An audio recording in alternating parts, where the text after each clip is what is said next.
트럼프 행정부가 2차 북미 정상회담 준비에 본격적인 시동을 걸면서 북미 고위급 접촉도 재개될 것이다 이런 전망이 나오고 있습니다. 이 의원님, 지난 주말에 그 보도를 보니까 외신입니다. 다음 달 중순, 2월 중순에 베트남에서 만나자라고 트럼프 대통령이 북한 쪽에 제안을 했고 북한 쪽이 그걸 검토하고 있다 이런 보도가 지금 나오고 있습니다. 복수의 어떤 신문이었는데요. 베트남 다음 달 중순 어느 정도 가능성이 있다고 보십니까? 글쎄 뭐 일본 신문이 이제 서울발로 이렇게 보도한 걸로 이렇게 되는데 일단 그에 앞서 이제 폼페이오 국무장관이 뭐 뒤에도 나오겠습니다. 이제 세부 사항이 도출되고 있다. 네.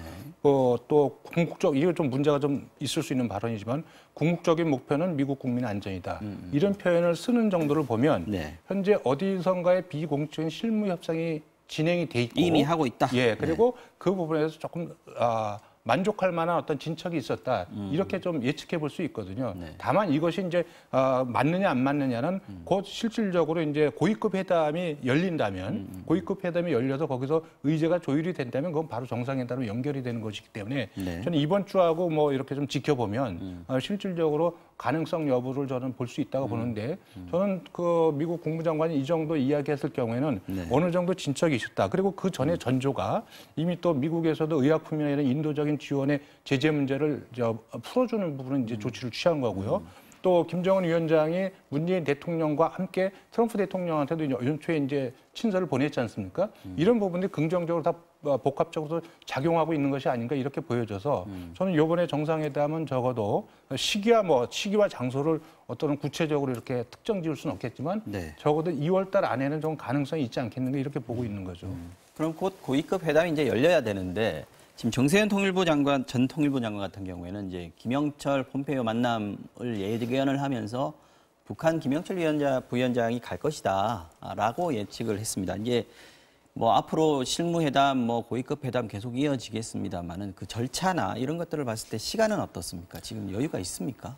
뭐 다음 달 중순 정상회담설이 나오는데요. 네. 이번 주 중에 이르면 고위급 회담이 있을 거라고 하고 또 말씀하셨듯이 그 고위급 회담이 이루어질 거라는 얘기가 나오고 있고 또 말씀하셨듯이 김영철 부위원장이 미국에 간다. 또 다음 주 중에 한미 워킹그룹 간 화상회의가 있다. 또 폼페이오 국무장관의 말씀도 이태규 의원님 말씀하신 것처럼 지금 상당한 정도로 진척이 되고 있고 네네. 어느 가시권의 정상회담이 들어와 있다고 보입니다. 지금 세부상을 조율하고 있다라고 얘기를 했으니까요. 어느 정도 지금 실제적으로 물밑에서는 실무 접촉 수수는 지금 밟고 있다 이렇게 봐야겠네요.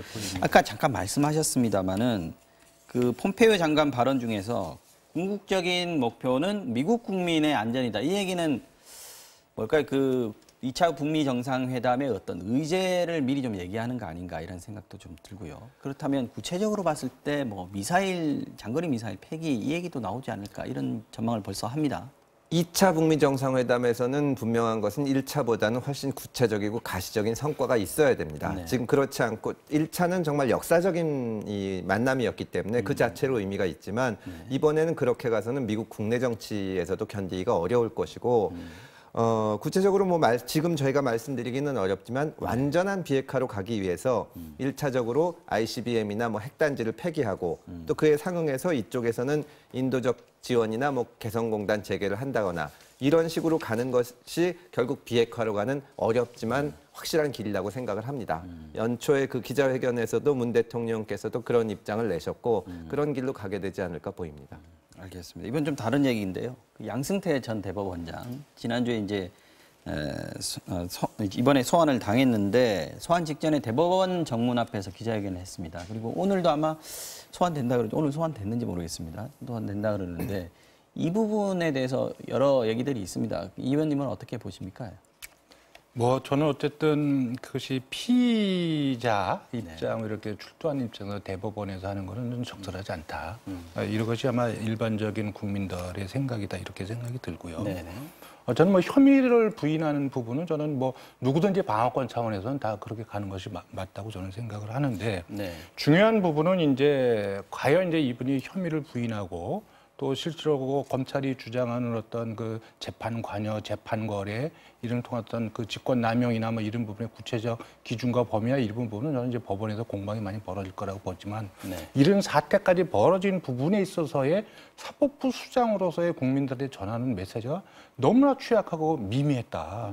이건 정말 본인이 여기서 통렬히 반성하고 이거는 그 혐의에 부인하는 거하고 전혀 다른 겁니다. 이런 사태까지 오게 된 데에서 전직 사법부 수장으로서 과연 국민들한테 드릴 말씀이 그렇게 없었는지 이런 부분에서 저는 굉장히 저거는 내가 볼 때는 정말 저도 국민의 한 사람으로서 저분이 저렇게 이야기하면 안 된다. 누구든지 다 뭐 법의 예외가 될 수는 없습니다. 그렇지만 사법부 수장은 대통령이 사법적 어떤 판단을 받는 것과 전혀 다른 의미를 갖고 있는 것입니다.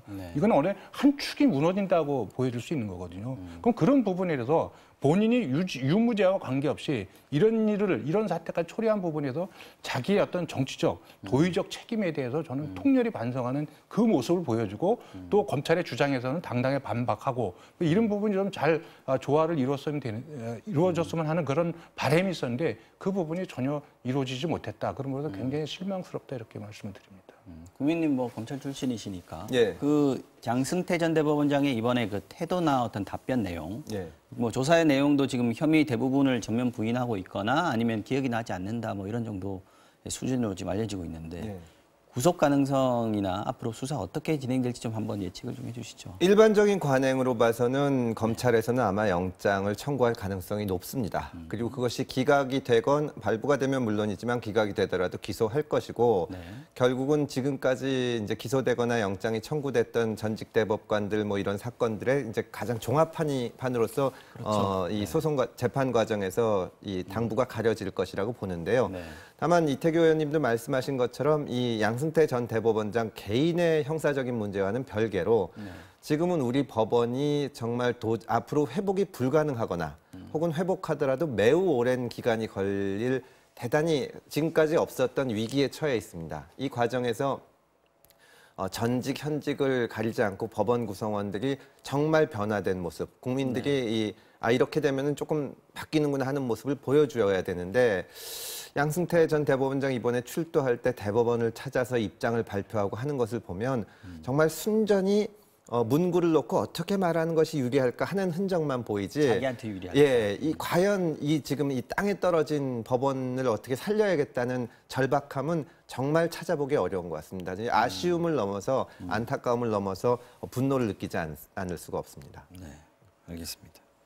지금 뭐 작년에는 굉장히 뜨거운 이슈였는데 지금 살짝 좀 물밑으로 가라앉은 게 특별재판부 그리고 판사들 탄핵 문제 이 부분이 지금 국회에서 논의가 되다가 지금은 어떻게 되는지 잘 모르겠어요. 저는 솔직히 어떻게 지금 되고 있습니까? 수사가 한참 진행 중이라서 저희가 이제 그것을 꺼내지는 않고 있지만 문제는 가장 그 바람직한 것은 법원 스스로 변하는 모습을 보여주는 겁니다. 물론 다만 그것이 안 될 것 같기 때문에 뭐 특별재판부법이나 탄핵이 나온 것인데 민주당에서는 언제 어떤 사태가 생기더라도 정말 부득이하게 우리가 어떤 조치를 취해야 될 때 준비가 돼 있을 수 있도록 실무적인 준비는 차근차근 해놓고 있습니다.